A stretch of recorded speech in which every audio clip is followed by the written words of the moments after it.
morning. I am Christina Slaback. I'm with the Evansville Chamber of Commerce area. I'm with the Evansville Chamber of Commerce and Tourism, and I have Jason Sargent here with the City of Evansville.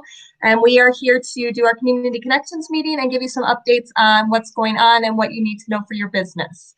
So Jason, you want to give some updates on what's going on with the city? Yeah, certainly. Thanks, Christina. So the biggest question we've got in the last couple of weeks is about trick-or-treating. Our Public Safety Committee met, and they approved hours of 5 to 7 for some trick-or-treating. If you visit the city's website, go to the police department page, there's a media release from them. But essentially, be smart, be safe, and keep your distance are the primary goals of trick-or-treating during that time. So also, another probably next most asked about question is about voting. So in-person voting will start, I believe it's October 20th here at City Hall. If you go to the city's website and click on the voting and elections tab, you'll be able to get more information there. Our budget process is expected to be completed on November 10th with a public hearing and adoption. So we are waiting actually for the results of our referendum we have out there before that process can finish up. And the Tourism Commission has been working on getting a small little subcommittee together to talk about our downtown holiday decorations. So if there are any business owners who are interested in being a part of that, we'd ask that you let myself or Christina know so we can get you on that committee. And then I guess the final thing is a stay tuned notice, but we are looking at adjusting how we interact with some in-person services here at City Hall based on some of the health department guidance, looking at the coronavirus and COVID-19 numbers here. So we are looking at our services and we'll keep you folks updated. You want to check our webpage and our Facebook for any updates regarding services here at City Hall. That's all I have. Okay, perfect.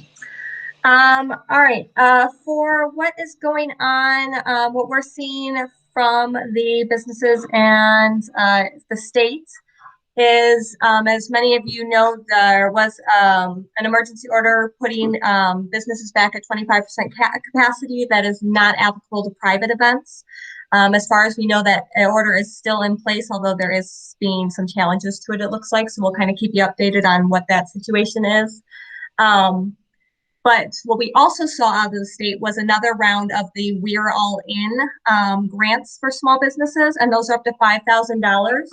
And what I wanted to show you guys is we do have, and I think I've brought it up here before, but we do have on our website under this recent news, if you just go to our homepage or if you go under a membership under the member news section, this is where we've been posting all of the information that we're receiving from the state or from any of our other business resource places. So you can kind of see what's been going on just within the past few weeks that's here.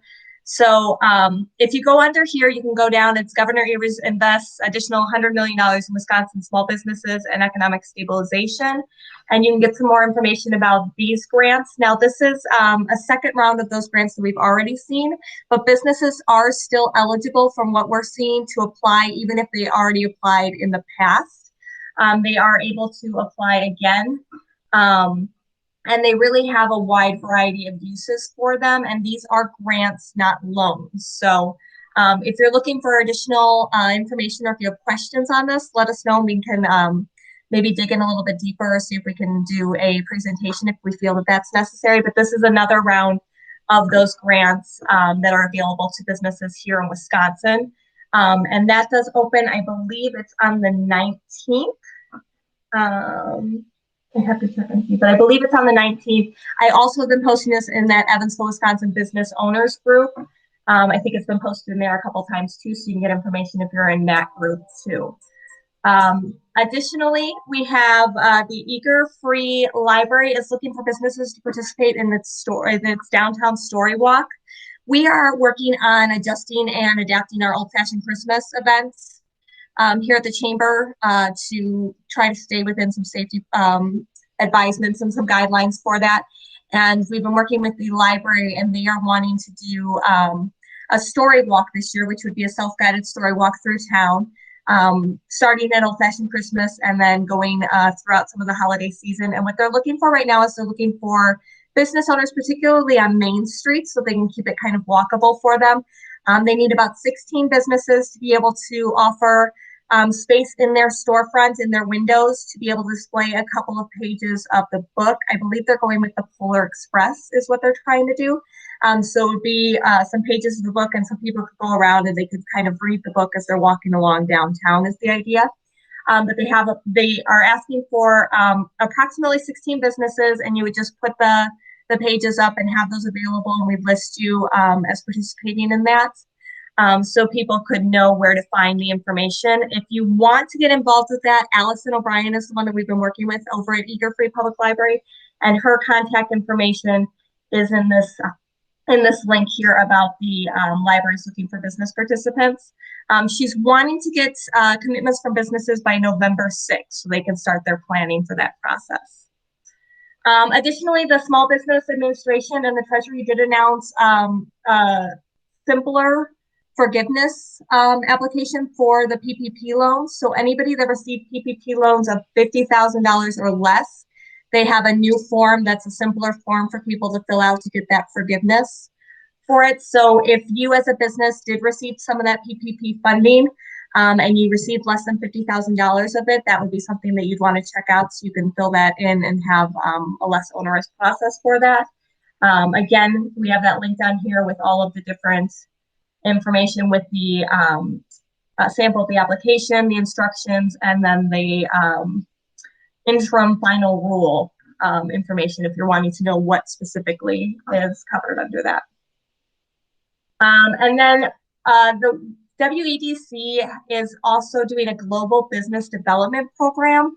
Now, this isn't specifically COVID related, but it is for businesses that export things to other countries, and they have some money and funding that's available for those, but it's specifically for exporting capabilities for businesses that are in the state of Wisconsin. So I haven't looked into this one a whole lot because we don't have a ton of members that this would be applicable to, but if you are one of those members and you're looking for more information, again, contact us and we can look into that more and get you the information that you need for it. We do have a link for the full program description and everything on their website off of our webpage as well. So you can go and get more information directly from that source too. I also wanted to mention that we have been getting some information on some different virtual events that are available through the Small Business Administration or their partners, so places like WIBIC and SBDC. And they have a variety of events that are virtual events that you can attend to help with your business, and they have them on different topics. So I've recently just kind of looked at, like, they have some entrepreneurial ones that are coming up, virtual networking events, and then a Smart Sprint, which it looked to me like some of these are week-long ones. So if you're somebody that's going into business and wanting to get information, they have like topics set up for each one, and you'd sign up for a series of them. Other ones are more one-time based. So this Marketing Mondays, it looks like they hold them once a month, and they just have a specific marketing topic that's brought up, and they bring in a speaker. A lot of these are free events, and some of them are going to be paid events too, but these might be areas that you might want to look into for your business just to see what's coming up. And then finally, we are working with Building a Safer Evansville. And partnering with them, and they are going to be doing a presentation next week on October 22nd. We're going to do a live stream. It's going to be on the Evansville Area Chamber of Commerce and Tourism Facebook page, and they are going to be presenting on making your business LGBTQ plus inclusive, and what that means for your business. They're launching a campaign promoting businesses that are inclusive and have some opportunities for businesses to get involved. So they're going to be giving information on that, as well as why you may want to list your business as an LGBTQ plus inclusive business, and what that could mean for your business in terms of not only the representation, but also economically and different statistics that they have on what that means for business in that regard too.